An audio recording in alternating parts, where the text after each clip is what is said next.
masih bersifat tauhid. Allah itu tidak ada Tuhan yang lain selain Dia. Ia tidak pernah mengantuk dan tertidur. Miliknya apa yang di langit dan apa yang ada di bumi. Lahu ma fis samawati wa ma fil ardi man zallazi yasma'u indahu illa biiznih. Ia terus-menerus mengurusi apa saja yang di langit dan apa saja yang ada di bumi, tidak terlepas dari kudrat dan iradat Allah. Inilah yang dinafikan melalui kalimat tauhid. Kenapa Ustaz? Rohani kita lengah karena ia dibentur oleh jasmani yang bersifat nafsi. Nah, urutan nafsu. Innan nafsa amaratun bisu, sesungguhnya nafsu amarah pada jasad itu selalu mengajak kepada kejahatan. Baik kejahatan pada lahir maupun kejahatan pada batin. Kejahatan pada lahir membangkang hukum-hukum Allah, tidak mentaati peraturan Allah. Kejahatan pada batin mensyarikatkan Allah. Ini harus dinafikan melalui kalimat tauhid ini. Illallah, semua kembalikan kepada Allah, melainkan Allah. Tidak ada yang mentakdirkan atas sesuatu selain Allah.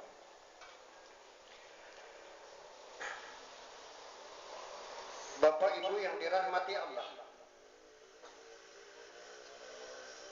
dosa yang berhubungan dengan jasad, ada pikiran, ada pendengaran, ada ucapan, ada penglihatan yang berhubungan dengan jasad, sehingga mengakibatkan terputusnya hubungan dengan Allah, terhijabnya ruh, tidak dapat bermusyahadah kepada Allah. Nafsu amarah itu pada jasad. Setiap derajat, setiap makam ada derajatnya. Jadi derajat jasad ini untuk melakukan amal yang lahir. Nah, inilah dia makanya disebut zikir syariat, untuk memperbaiki tabiat manusia. Sehingga matilah tabi'inya dengan la ilaha illallah. Makanya jasadnya harus ia zikirkan. Ia ikut sertakan jasadnya bergerak.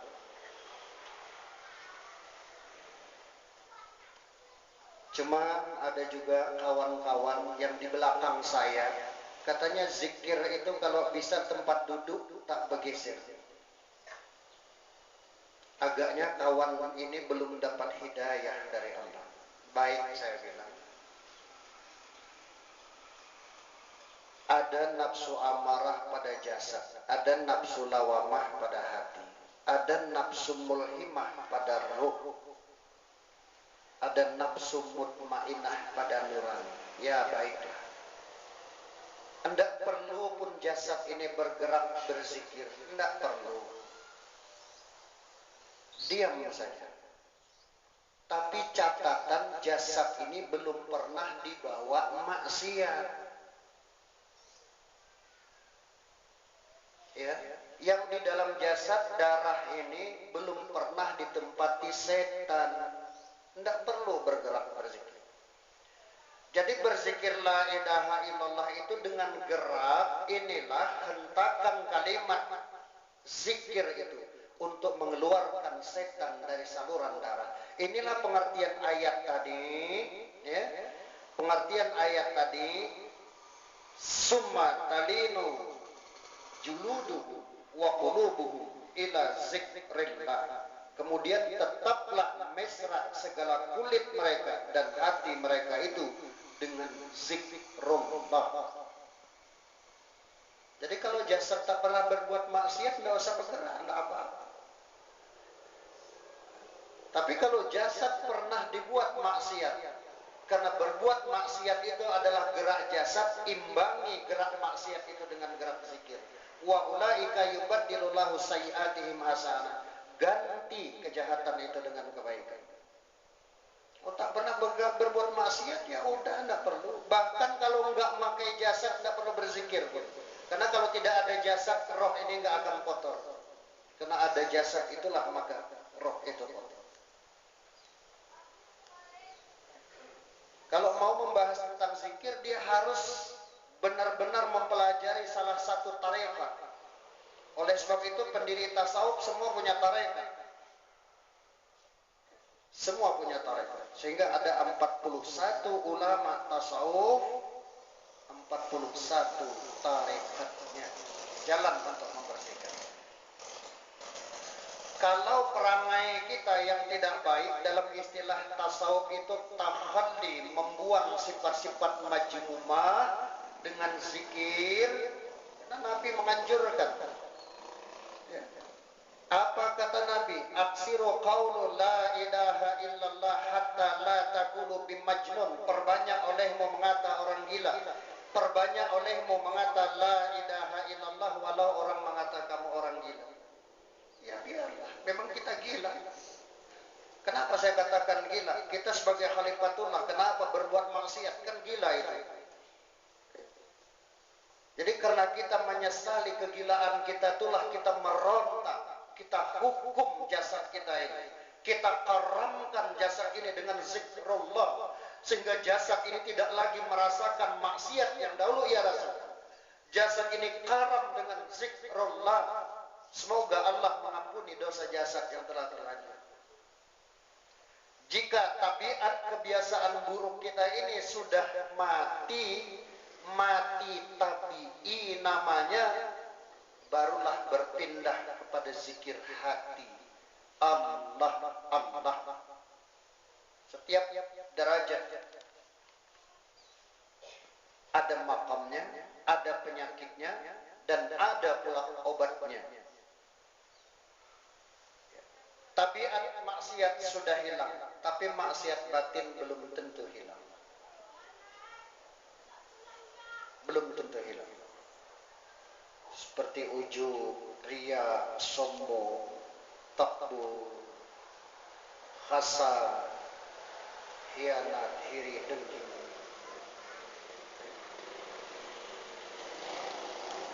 Naik derajatnya dari nafsu amarah kepada nafsu lawamah.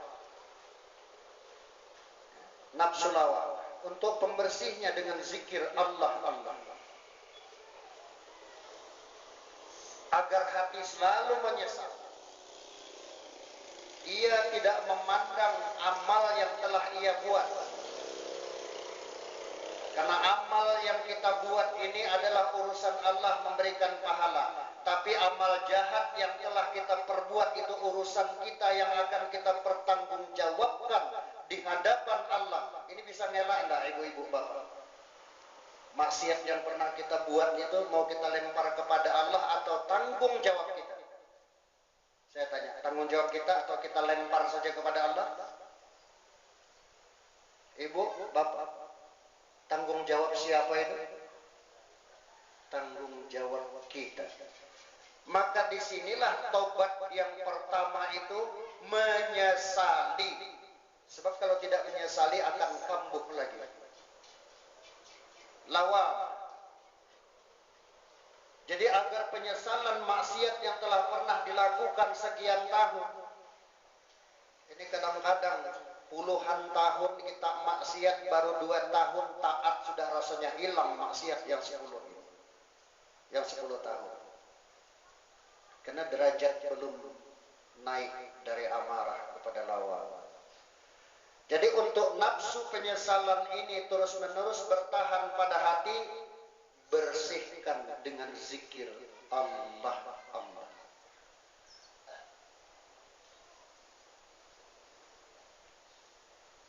Nanti biasanya kata Rasul, kalau sudah lawamah itu hadir pada hati, ia akan selalu ingat mati. Minimal kata Rasul 20 kali dalam satu hari ingat mati.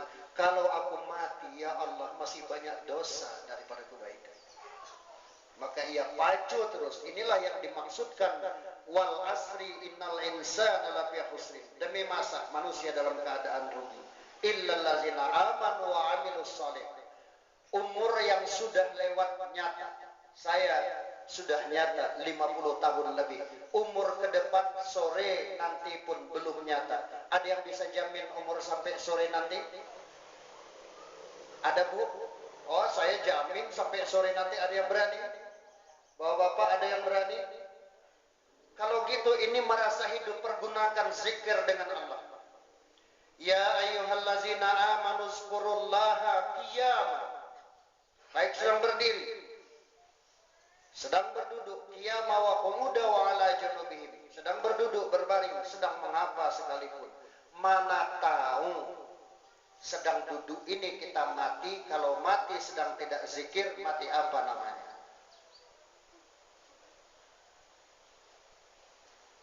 Inilah waktu.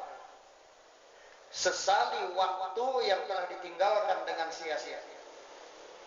Jangan pikirkan waktu yang akan datang, sebab itu urusan Allah. Kalau Allah panjangkan umur, kita manfaatkan. Tapi kalau Allah habiskan umur, seperti Ustadz Jepri tadi, yang sudah itulah, apakah lebih banyak kebaikan dan keburukan yang dia terima nanti di padang mahsyar? Kalau sudah dawamul ubudiyah namanya, penyesalan, inilah yang dinamakan yang dinamakan tauhid ubudiyah. Tauhid ubudiyah. Maka masuklah ke tingkat yang ketiga, nafsu mulhimah. Di tingkat nafsu mulhimah ini zikirnya yaitu zikir hu, agar memutuskan hubungan dengan yang lain.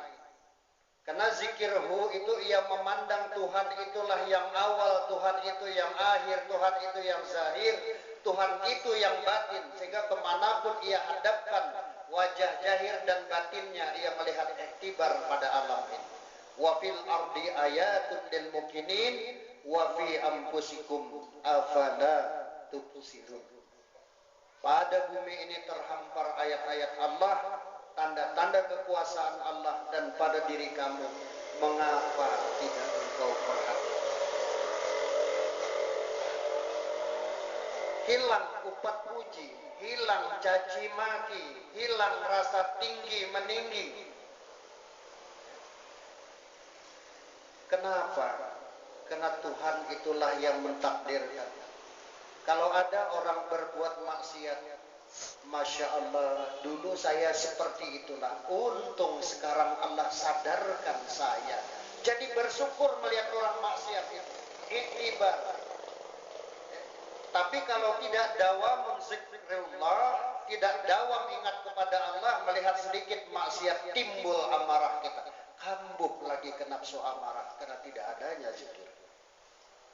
Padahal orang maksiat itu tidak ada hubungannya dengan kita. Melihat orang di sana berjudi, marah.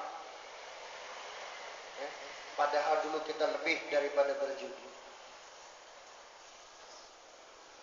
Jadi di dalam nafsu mulhimah ini, nafsu yang mendapatkan ilham ini, apalagi umpamanya yang berjudi itu kerabat kita. Ya Allah, sadarkan dia ya Allah, sebagaimana Engkau menyadarkan aku dulu ya Allah. Sayangi dia ya Allah, sebagaimana Engkau menyayangi aku. Rahmati dia, berikan dia petunjuk. Itulah sifat Nabi. Sifat Nabi itu. Kalau kita datang, kita serang dia dengan caci maki, maka bertambah kejahatan pada hatinya. Minimal ia dendam kepada kita. Artinya kita tidak menjadi generasi Rasulullah. Berarti kita belum mendapatkan ilham dari Allah. Masih kita memakai akal dan nafsu kita. Sedangkan di sini tahap tahalli ini dalam 3 hal. Tahap tahalli itu naik derajat. Makanya kata Allah, ya, akan aku naikkan derajat orang-orang yang berilmu dan beramal saleh. Jadi kalau derajat enggak naik, enggak berguna untuk ilmu dan amal itu. Naik derajatnya meningkat kualitas diri tadi. Dari nafsu amarah kepada lawamah dan kepada mulhim. Di sini masih syirik khafi, ibu-ibu. Ya, belum terjaga wusta, belum silatul, belum sepenuhnya terhubung kepada Allah. Karena belum mendapatkan bizu, belum mendapatkan perasaan, masih mengandalkan ilmu dan akal, mendasarkan ilmu yang telah dihafal sebagai sarana untuk musyahadah. Masuk ke tingkat yang keempat. Ini yang teramat penting. Nurani, nur Allah. Nurun ala nuri, cahaya berlapis cahaya. Cahaya hati yang bersih, cahaya hati yang mutmainnah itu akan dilimpahi karunia cahaya Tuhan. Laksana bumi ini menerima cahaya matahari. Indahlah bumi ini dengan cahaya matahari. Kalau tidak, gelap bumi ini.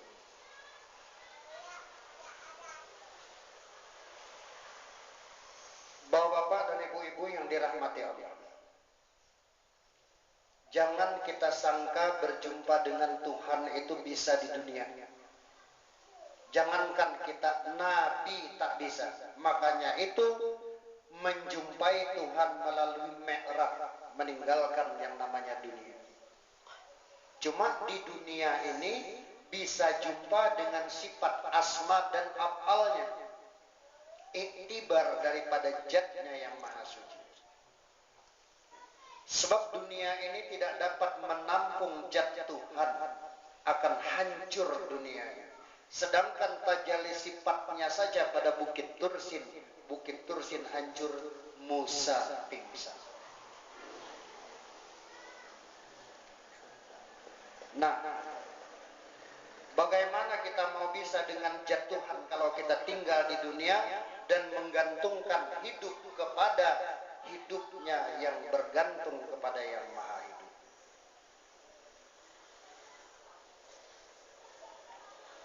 Ini yang dimaksudkan, ya ayat Tuhan, nafsul mutmainnah irji'i ila rabbiki radiyatan mardiyah fadkhuli fi ibadi wadkhuli fi jannati.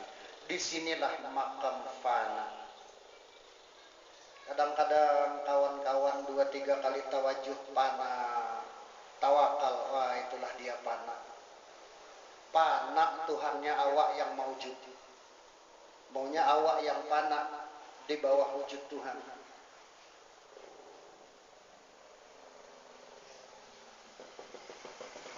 Di mana dan bagaimana? Survei membuktikan kita ini hidup atau dihidupkan, ibu-ibu, bapak-bapak, kita ini hidup atau dihidupkan?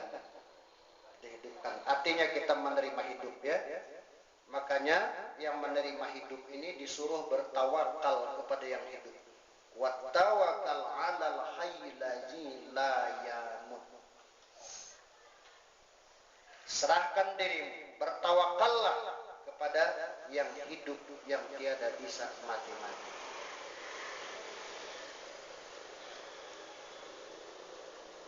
Bapak Ibu yang dirahmati Allah, yang saya maksudkan survei membuktikan, ibu-ibu termasuk orang rumah saya, jangan bergantung sama saya. Saya bukan hidup, saya cuma menerima hidup. Saya kasih nasihat sama istri saya, ya, perhatikan. Kalau kamu menggantungkan kepada diri saya, kamu siap kecewa kalau besok saya mati. Tapi kalau kamu menggantungkan kepada yang maha hidup, saat saya dipanggil oleh Allah kembali kepada Allah, kamu pasti gembira. Dan kamu bersiap untuk menyusul. Kenapa kita sedih ketika pasangan kita kembali kepada Allah? semestinya berlomba-lomba kita kembali kepada Allah. Ya ayat Tuhan nafsul mutmainnah, irji'i ila rabbiki radiyatan mardiyah. Pergilah kepada Tuhanmu dengan reda dan meredai.